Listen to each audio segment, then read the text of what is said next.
Hey everybody, Elizabeth here, and welcome to today's episode of the Dog Training Advent Calendar. Today we have a fun session. You're going to need your clicker, you're going to need your treats like always, and today we're going to be teaching our dogs to jump. So I like to use a hula hoop to teach them to jump through the hoop.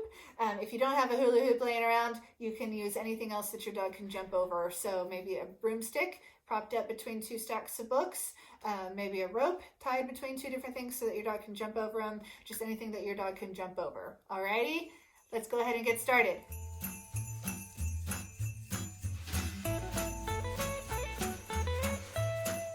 Today we're going to be doing one of my very favorite behaviors, which is jumping through a hoop. Okay, I love teaching dogs to jump. I think it's super fun, it's great exercise, it's good mental stimulation, all of those things. Okay, so first things first, safety first.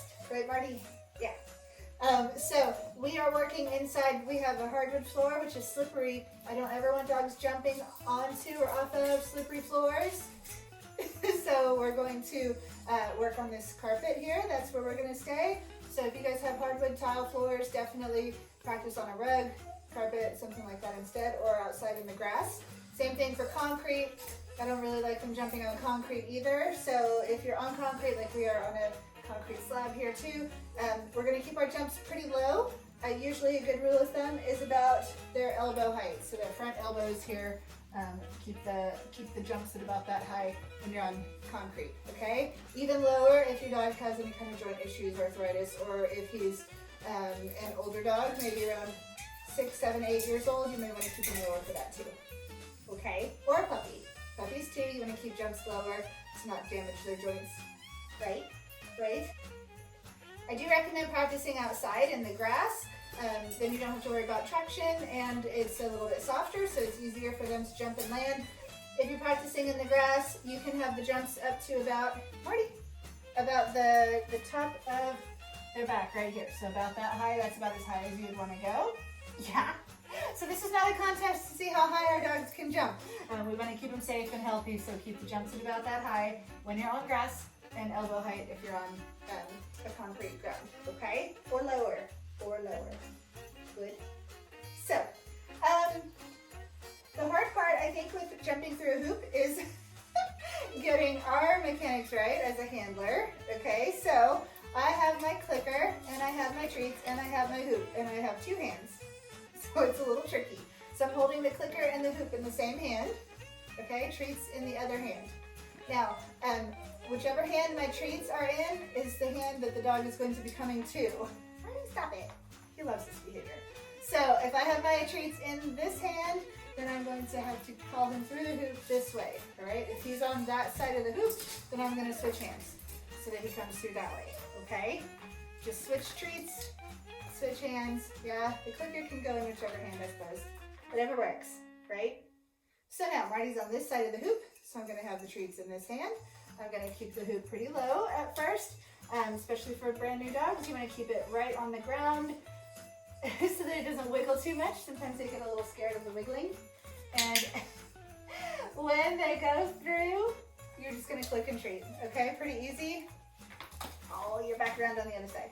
Okay, so on the ground, click when they go through the hoop. What I'm looking for is their front feet to go through. Once their front feet go through, it's very easy for them to get the rest of their bodies through. Great, it's very easy. Okay, front feet through. Now, if your dog is short, is small, if your dog is small like this, it's lovely. You're not too short, don't worry. You can have him come through the hoop and you can hand him the treat out here. But I want his whole body through the hoop before he gets his treat. So if you have a larger dog, like with Keegan, I would toss the treat so that he runs all the way through the hoop to get the treat. Okay, so just, you don't want to stop their momentum until after they get all the way through the hoop. Right here. Okay? If your dog likes toys, you can definitely use a toy or a ball, something like that, instead of treats. That's great. Yeah. Oh my goodness, you are too excited. You're a little circus dog. Good. Okay. So as he's getting comfortable with it, now we just start raising the hoop a little higher. Okay. Good, nice. Okay. So he's also, you notice that he's not really following the treats anymore, like he would go through the hoop whether the treats are there or not. So I don't really have to have my treat hand down there anymore either. I can just hold the hoop here.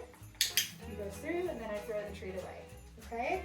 So you can definitely practice that too. That's the great thing about using a clicker is that they're listening for when they're going to get the reward. They're not watching for when they're going to get the reward. You're listening for it. Okay, which side are you on? Here. Lots of times dogs prefer to jump from one side or the other. Sometimes it has to do with the surface that you're on. Sometimes, whoops, didn't click that very well. Sometimes it's just their preference. So if that's the case, then just practice one way. But Marty seems to like any way. He likes all the ways. Oh my goodness. So I'm gonna keep the hoop low. He runs through, good. And now when you can predict that he's going to jump, that's when we can add the cue. So the cue is just jump. So I'm gonna say the word right before he does the behavior. Okay, you ready? Jump. Pass the treat away. Ready? Jump. Pass the treat. Jump. And you see I'm clicking when his body is over the hoop. That's really what I want to do once it starts.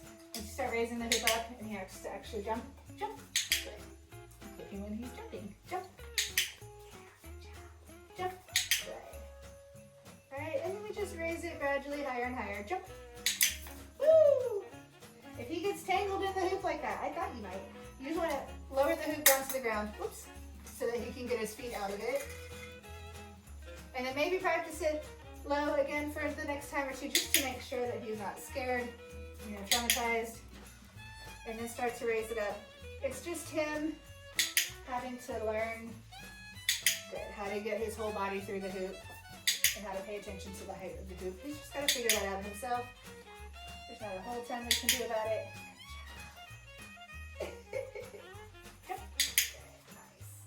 Jump. What does help is jump.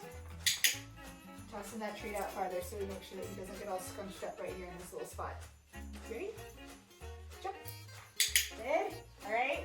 We're going to go ahead and stop there because, again, with this concrete floor, I don't want him doing too much jumping. It hurts his feet and his joints, so we don't want any of that to happen, okay? If I was outside, I might go a little bit longer because he seems to be having a lot of fun. A lot of fun. Yeah. All right, you guys, I hope you enjoyed that session, and I hope your dogs enjoyed it too. I love watching dogs jump, so if you've got videos or photos of your dogs doing any kind of jumps, I would love to see them, so comment in the bottom and share those videos with me. If you like this video also, be sure and click like and subscribe, comment, share, all of those great things that you guys have been so good at doing, and I really, really appreciate all of that. Alrighty, I will see you again tomorrow for our next episode of the Dog Training Advent Calendar. See you then.